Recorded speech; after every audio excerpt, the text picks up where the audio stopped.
Hi, welcome back. It's Sue, and today I'll be bringing you my October reads. I generally don't do a TBR for the month, but with October I always have a theme going, of course, because Halloween's coming, and I like to pick books that are like ghost related or horror of some sort, so I definitely have a bunch of books to choose from here. I will not be getting to all of these, but it's just something to select from. And if you see this wrist brace, this is just kind of chronic pain, you might say, I've been having the past couple of weeks from work. I think just too many heavy shipments and stuff like that, and I really aggravated it yesterday, actually mowing the lawn because the lawnmower was bouncing and it just, yeah, did a number on it. So that's all that is. But anyway, let's go on to the pile of books here. Starting out with, I have two manga. One of them is Tokyo Ghoul by Sui Ishida. This is going to play havoc with the white balance here, but it's basically about ghouls. They feed off human flesh, and something happens to this particular character, some kind of accident where in order to save his life they transplant ghoul organs into him, and now he becomes a human ghoul hybrid, and that should be pretty interesting. I've heard some good reviews on it. The next one is Gyo by Junji Ito. I'll just read the back, it's really short. It just says, "The floating smell of death hangs over the island. What is it? A strange-legged fish appears on the scene. So begins Tadashi and Kaori's spiral into the horror and stench of the sea. Here's the creepiest masterpiece of horror manga ever from the creator of Uzumaki, Junji Ito. Hold your breath until all is revealed. Something's rotten in Okinawa." And I read Uzumaki quite some time ago and absolutely loved it. Just think about this death spiral thing that invades this town, and really creepy illustrations. So I'm looking forward to reading this. This is kind of a compilation. I think it's made up of the 2 volumes of it. Just to show you the end papers here, I guess that's that weird legged fish that was in the description. That gives you kind of an idea of some of the imagery you'll see within this book, so I'm looking forward to getting into that. The next one is a graphic novel I heard about from Charlie over at Duvet Day Devours. We definitely share a love of kind of ghost stories and horror and graphic novels, so when I saw this on her channel I had to pick it up. And that is the October Faction. Look at that. It looks like the Addams Family kind of thing. It's by Stephen Niles and Damian Worm, and it is about the Allen family, not Addams.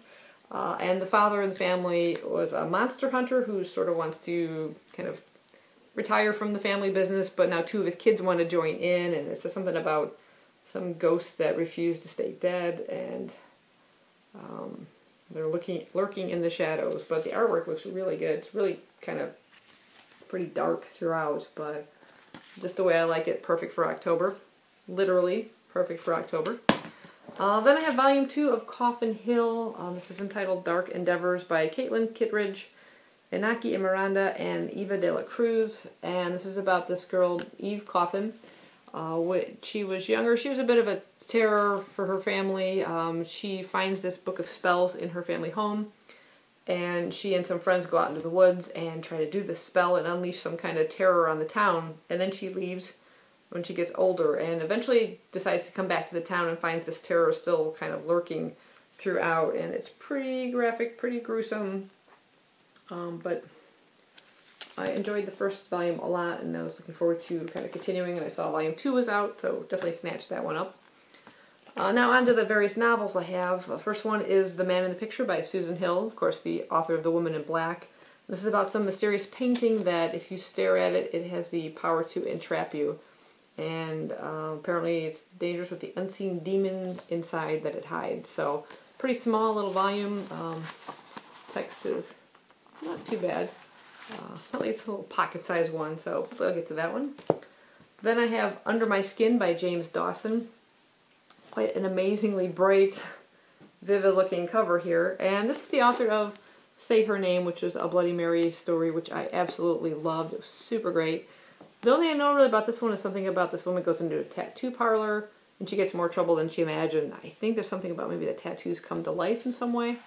But yeah. Sounds really, really awesome. It just, like I said, the cover's amazing. Then this one I've seen quite some time ago on a couple different YouTube channels. I'm not sure who they were. It might have been Charlie as well. Wouldn't have surprised me. And it is called The Ghost Hunters by Neil Spring. This is a fairly chunky sized book. And all I know it's about, based on a true story, about apparently the most haunted house in England, Borley Rectory.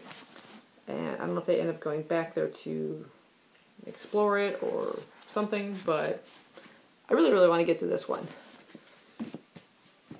Then there is The Haunting of Sunshine Girl by Paige Mackenzie. And this one I had actually gotten free at work, sort of a advanced copy, but a finished copy from the publisher. And all I know about this is this girl, does it have her name here? Well, duh. Sunshine is her name, actually. Sunshine Griffin and her mother moved from Austin, Texas to an old home in Washington, and Sunshine apparently starts to see and hear strange sounds, ghost-like sounds, a child laughing, kettle whistling, but her mom doesn't sense any of this. So she ends up meeting some other people at school, one boy named Nolan Foster, who apparently can hear things like that, and also it says a symbolism-obsessed art teacher named Mrs. Wild. So apparently they all sort of end up exploring what's going on in this house, so I haven't heard too much about it, or too many people review it, so I'm looking forward to kind of getting into that one, hopefully. Then one that's been on my shelf for a bit is The Nightmares by Dan Pawlowski. Can you imagine waking up and seeing that at the foot of your bed? That would freak me out. I'll just read the synopsis. It says, Timothy July has a secret and it's giving him nightmares. Abigail Tremens has a problem. Her nightmares are haunting her while she's awake. When they team up for a school project, they don't realize that Abigail's past and Timothy's present are making them the target of a terrible curse, a curse that turns their worst fears to reality. But their fears are just the beginning. The curse stems from a strange artifact that gains strength by devouring a human soul, and it needs to feed again. So, yeah, I have actually 2 books by this author. The other one is The Stone Child, also a pretty cool looking cover, but I decided to go with this one. The whole theme of nightmares sounds pretty cool. And the next 3 are all sequels to books I have already read, and I'm really looking forward to getting into this next one. This is The Suffering by Rin Chupeco, and that is the sequel to The Girl from the Well, about a kind of avenging ghost named Okiku who was murdered by a serial killer, and now she kind of takes vengeance on killers. This one takes us to the Aokigahara Forest in Japan, which is known as the Suicide Forest, an actual place, and it's very creepy. And I just recently read a book called The Suicide Forest this year. So yeah, I'm looking forward to seeing the setting again and revisiting with this ghost and seeing what happens in this one. Really, really good. I really enjoyed the first one.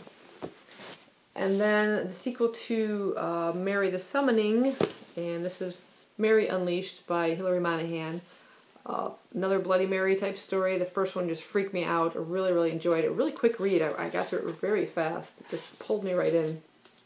And I'm curious to see what Mary's up to next. This one has a really cool cover too, if you hadn't seen it in my book haul when I first got it. Same thing with book 1, it has a different kind of cover underneath, but very, very well written and really creepy. And the final one I have is the sequel to Asylum by Madeline Rue, and that is Sanctum.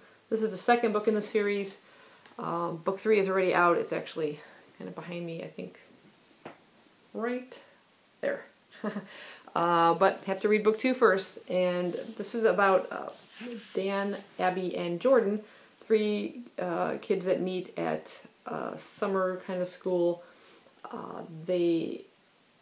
When they were at this school, the dormitory was under construction, and the kids end up being housed in a former asylum called Brooklyn Asylum.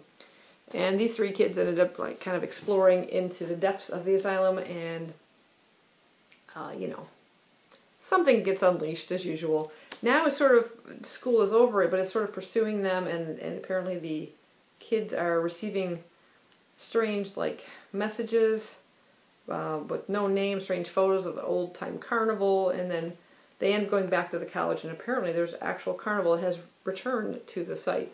Now this book is made up of lots of found photographs, apparently some from an actual carnival. Kind of a la Ransom Riggs with Miss Peregrine's Home for Peculiar Children. They actually take these real photos and turn it into a very creepy kind of story. So I enjoyed the first one a lot, and I'm really looking forward to continuing and seeing where the rest of the story goes. So yeah, like I said, these are the books I plan to choose from. I don't anticipate getting through every single one of them, but I definitely hope to read quite a few during the month of October. So let me know below if you guys are going to do a TBR or what you kind of plan on reading. Do you do a theme for the month of October?